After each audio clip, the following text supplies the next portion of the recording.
Olá, iniciando aqui mais um vídeo. Conforme o planejamento, devo estar promovendo aqui informações a cada semana, sempre na escolha de alguns assuntos relevantes para a área de navegação amadora. Hoje nós vamos falar sobre estabilidade. Lá num dos primeiros vídeos eu mencionei a, as propriedades necessárias para um navio que seria para uma embarcação, principalmente esporte e recreio, ou navios em geral, que seria a estanqueidade, que é a habilidade de não, a capacidade de não entrar água dentro do casco, tá? A estabilidade, tá? Que nós vamos trabalhar hoje, nós vamos passar uma série de informações, lembrando que é noções de estabilidade, tá? Para quem ainda não tem nenhuma informação sobre o assunto. Não cabe nós aqui fazer cálculo de estabilidade no sentido profissional, tá? De embarcações de cargas, de passageiros, etc. Mas sim noções sobre estabilidade. Nós vamos passar uma série de informações que acredito sejam necessárias e importantes para o velejador ou o navegante da área de amadores, tá? De esporte e recreio, tanto o cruzeirista como o regatista, aquele que utiliza das embarcações de esporte e recreio de fins competitivos. Tá?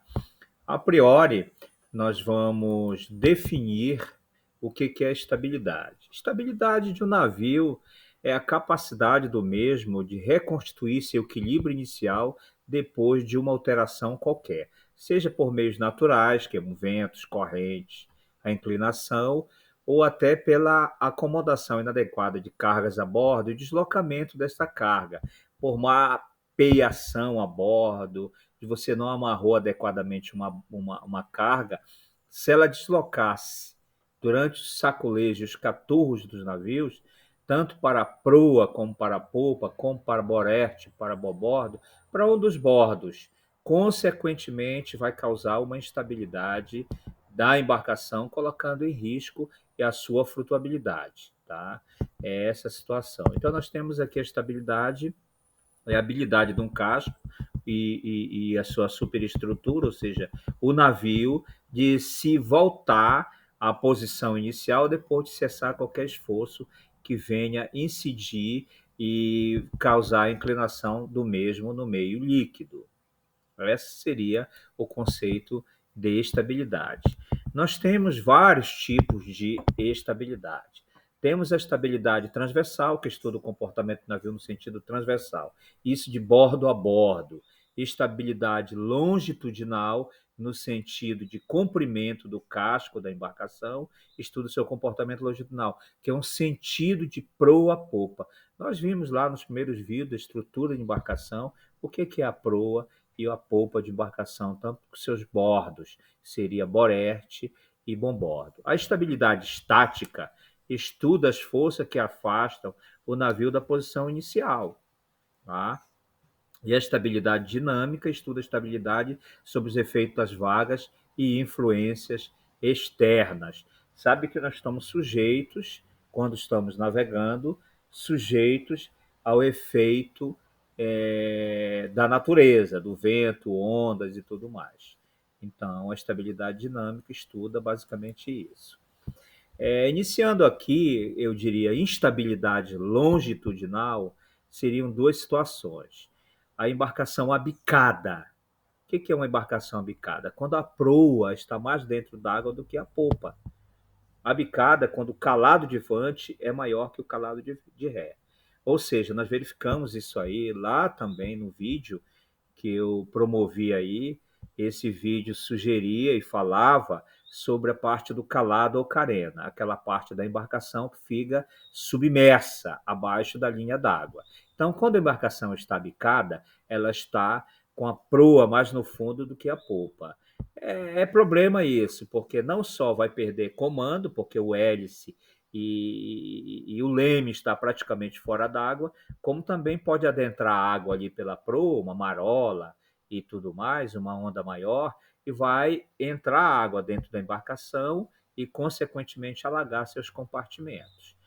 Nós temos uma outra situação de instabilidade longitudinal, é a embarcação derrabada, ou seja, com o calado de ré mais um pouco maior do que o de proa.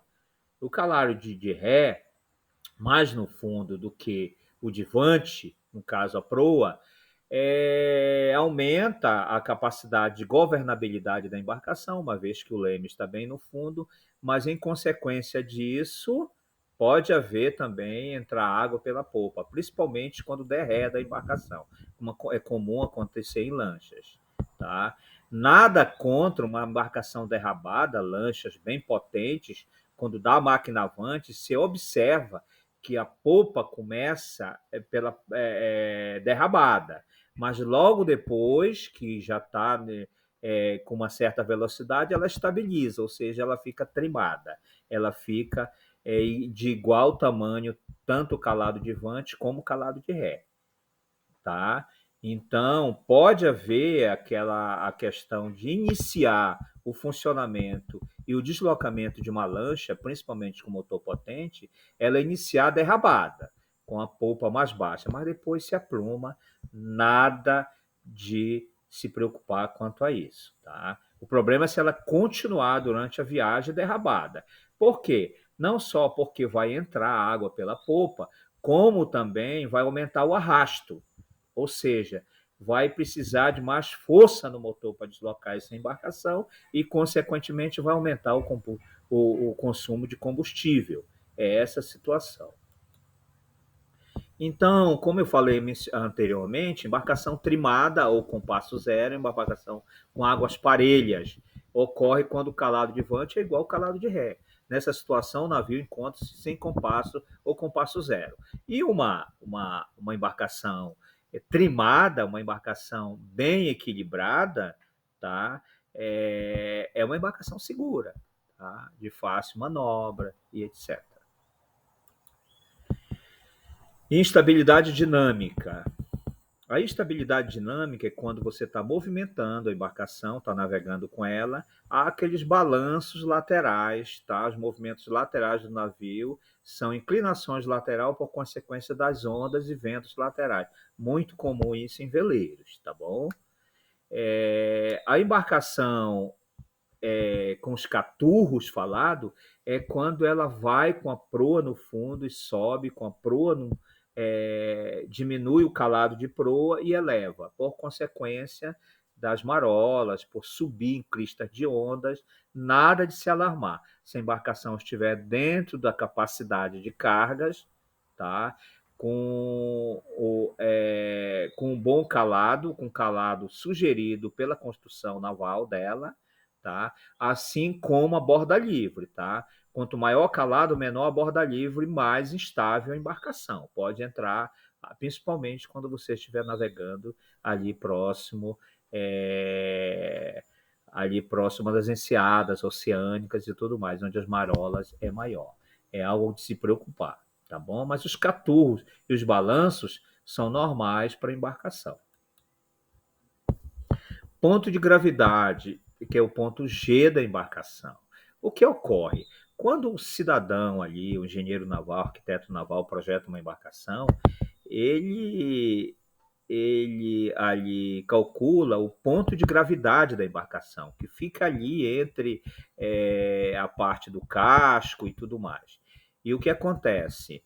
É ali que é o ponto de gravidade da embarcação, porque a maior estrutura e mais peso da embarcação são poucos embaixo, inclusive os motores, os tanques de combustível, os tanques de aguada, de água doce, principalmente para as embarcações barra fora, embarcações oceânicas, elas mantêm tanques de água doce ali, que ninguém vai beber água salgada, que é altamente nocivo para o nosso organismo, tá? Embora em algumas embarcações tenha o dessalinizador, ou seja, são aparelhos que pegam água salgada e transformam em água doce. Mas mesmo assim, a maior estrutura e peso da embarcação é a parte de baixo. Aqui mesmo no YouTube você encontra vídeos que veem quando você lança uma embarcação na água, que parece que elas vão inclinar, mas voltam à posição normal. São bons projetos de arquitetura naval. Então tem isso. Se você inclinar essa embarcação 15, 20% do eixo dela,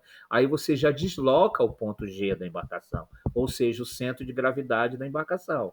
E você coloca um risco dela só sobrar, tá? E a pique, simplesmente. Aí os veleiros que chegam a inclinar 45 graus, então, mas é uma outra situação. Os veleiros, normalmente, que eu vou falar um pouco mais adiante, eles mantêm uma quilha chumbada ou um lastro, tá? Vamos falar também sobre lastro. Isso dá uma certa estabilidade na embarcação, tá? Elas foram feitas para isso, porque a força eólica, a força dos ventos, que é o seu principal propulsor, ele dá acima do ponto G.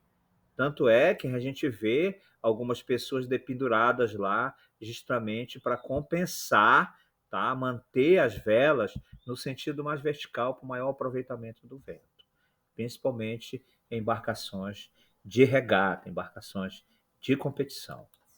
Tá? O problema é estar na banda permanente. O que é a banda permanente? Quando uma embarcação inclina e permanece naquela posição.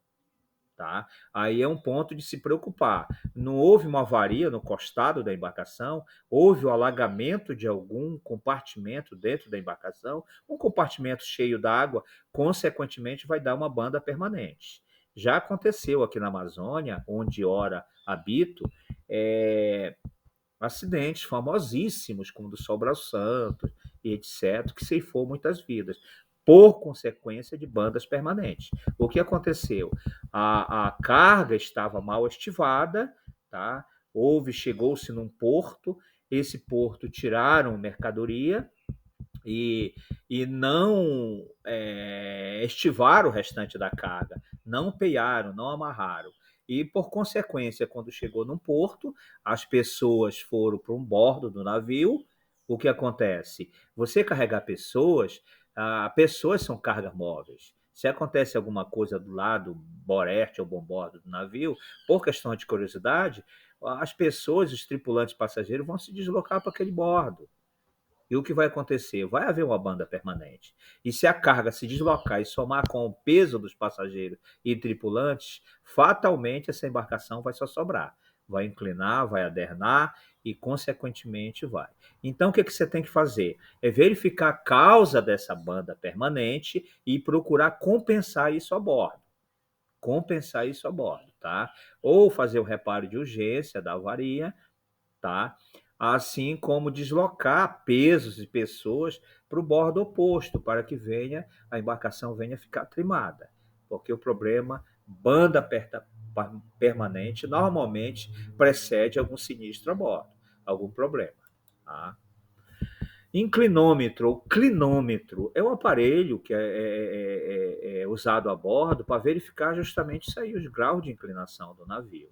Tá? É comum ver isso em embarcações de transporte de cargas e passageiros. Inclusive tem um aparelho muito parecido no avião, tá? Onde está o desenho de uma aeronave e verifica a inclinação da aeronave para cada bordo, tá? Para cada lado. Se os senhores sabem, mas aviões também têm boreste e bomborda. Inclusive, a luz verde da asa direita e a encarnada da asa esquerda. Principalmente aqueles aviões que são hidroaviões, né? Ou seja, que mantém aqueles charutos embaixo que eles podem pousar, tá, em água, tá, em superfície, em espelhos d'água. Essa situação. Então, esse inclinômetro te dá realmente uma informação sobre a inclinação do navio. Principalmente se tu vê o ponteiro ali marcando 10, 15, 20, até 30 graus de inclinação permanente, é o motivo de se preocupar. Aí é perda de estabilidade da embarcação. Então tem que corrigir, ver o que está acontecendo e procurar corrigir essa situação. Tá? Bom, como se trata de um vídeo direcionado para o público amador, não seria importante que eu mencionasse aqui sobre a questão da estabilidade de veleiros. Tá? É comum se ver, professor, normalmente você disse que veleiros, principalmente os oceânicos, de quilha chumbada, porque algumas quilhas são chumbadas e corresponde quase de 30 a 50% do peso da embarcação. Já viram um João teimoso, aquele João bobo, aqueles balões que você dá soquinho nele, ele vai lá e volta? Era uma brincadeira muito antiga, não sei que ainda existe esse brinquedo. Mas assim, o João Teimoso é mais ou menos o princípio dos veleiros oceânicos. Porque uma é os veleiros de pequeno porte, onde você faz escora, eles normalmente são estanques, principalmente o dinghy, o laser, são veleiros de pequeno porte, 4, 5 metros de comprimento, 1 metro e pouco de boca. Então, esses veleiros, nada complicado se eles virarem. Aliás, esporte à vela são veleiros, a vela, o esporte à vela não é um esporte perigoso, é um esporte molhado, que você principalmente você está sobre ele sequinho, de repente você está molhado dentro d'água com ele te joga dentro d'água. Se você der bobeira, tá? Tem que estar super atento, principalmente o laser e o dinghy e o optimist também. O optimist é um barco de pequeno porte que desafia as coisas da hidrodinâmica, parece uma caixa de sapato. Eu não sei como aquilo veleja, mas aquilo foi feito justamente para criança, tá? De 8, 10, 12 anos, para iniciar na área de vela, tá? Então, nada para se alarmar quanto um pequeno veleiro vira, você vai, desvira, tem um procedimento técnico para isso. Outro é um veleiro oceânico, são veleiros de grande porte, normalmente tem material elétrico a bordo, eletrônico e etc. Molhar é problema, tá? Molhar é problema. Então, esses veleiros, eles têm estabilidade, tá? A não ser que quebre a quilha, como algumas situações, chega a pressão das correntezas, dos ventos, quando você força muito o equipamento. O velejador não usa o bom senso, né? Quando vê uma pauleira de vento, a informação sobre a situação da meteorologia, ele vai subestimar as forças da natureza e aí ele vai forçar o equipamento. Fatalmente, como já aconteceu, quebrou a quilha da embarcação e essa embarcação simplesmente virou com o peso dos mastros. Ficou de ponta cabeça, tá? Essa situação. Mas ele normalmente tem uma quilha chumbada. Os velejadores, como essa ilustração aí demonstra, os velejadores estão ali dependurados a barlavento, tá? A vela está solta-vento, a retranca está solta-vento, eles estão a barlavento para diminuir a inclinação da vela, do mastro, para que pegue a paudalha do vento e aumente a velocidade. Quando a embarcação, a vela está muito inclinada, o vento bate na vela e passa por cima. Tá? O velejador que não atentar para isso, ele vai ficar para trás de uma regata. Tá? E tem uma quilha chumbada, só que tem um problema. Tem gente que acha que a quilha compensa isso. Quando você faz a inclinação, o vento faz força para cima e a correnteza faz força para baixo. Tá? No sentido oposto do vento, ou seja, aumenta a possibilidade da embarcação derivar ou só sobrar, adernar. Tá? É essa situação. Tá? Então, as embarcações à vela, principalmente os de fibra de vidro, eles têm quilha chumbada. Inclusive aqueles de pequeno porte, como o Brasília, como o Bluma, são embarcações de pequeno porte, normalmente para velejar em represa, em águas abrigadas. Eles têm uma quilha. Tá? Essa quilha, normalmente, o Bluma, por exemplo, ele tem uma quilha em guilhotina. Ela desce no sentido vertical, quando você precisar de uma maior quilha, tá? Principalmente no contravento. Tá? Então, o que você tem que fazer? Numa boa orça, você tem que estar com a quilha bem baixa. E tem a quilha de pino, aquela quilha que sobe e desce e tem um pino ali. Elas também têm um certo peso, tá? Para compensar e ajudar de manter as velas na vertical. Tá? É essa a situação. Lastro. O lastro também foi feito para a estabilidade da embarcação. Tá? Os grandes transatlânticos são navios que chegam a 300 metros de comprimento, eles foram feitos para andar com água dentro, lastrado. Por quê? Dado o seu comprimento, por mais que sejam feitos com ferros, com uma boa quilha, mas se eles subirem na crista da onda, ele simplesmente parte ao meio. Parte ao meio. O peso da estrutura dele não permite. O que aconteceu com o Titanic? O tamanho do Titanic. O Titanic, ele baixou a proa, alagou a proa, a polpa subiu e foi rasgado no meio. Tanto é que agora os mergulhadores, né, os historiadores que foram atrás dele, encontraram a proa num canto e a polpa a quase 1 quilômetro de distância onde estava a proa. Ele simplesmente partiu no meio, porque a estrutura não aguentou.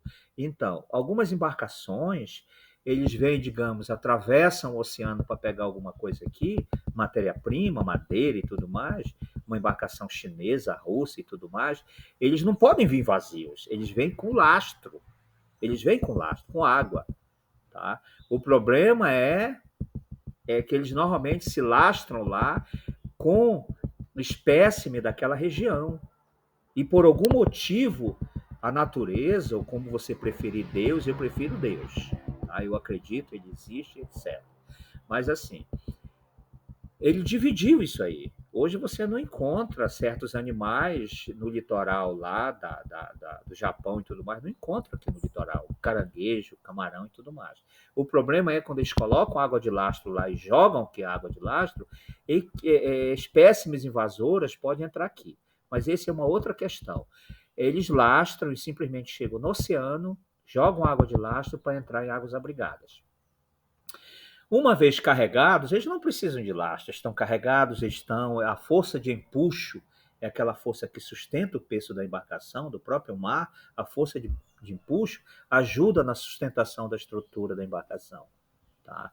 As embarcações antigas, tá? Aquelas embarcações primitivas, caravelas, as escunas de 3 mastros e tudo mais, quando a engenharia naval percebeu que eles começaram a velejar na orça, no contravento, eles perceberam que a embarcação inclinava muito, eles precisavam colocar um peso embaixo. Então eles lastravam. O lastro quer dizer pedra, tá?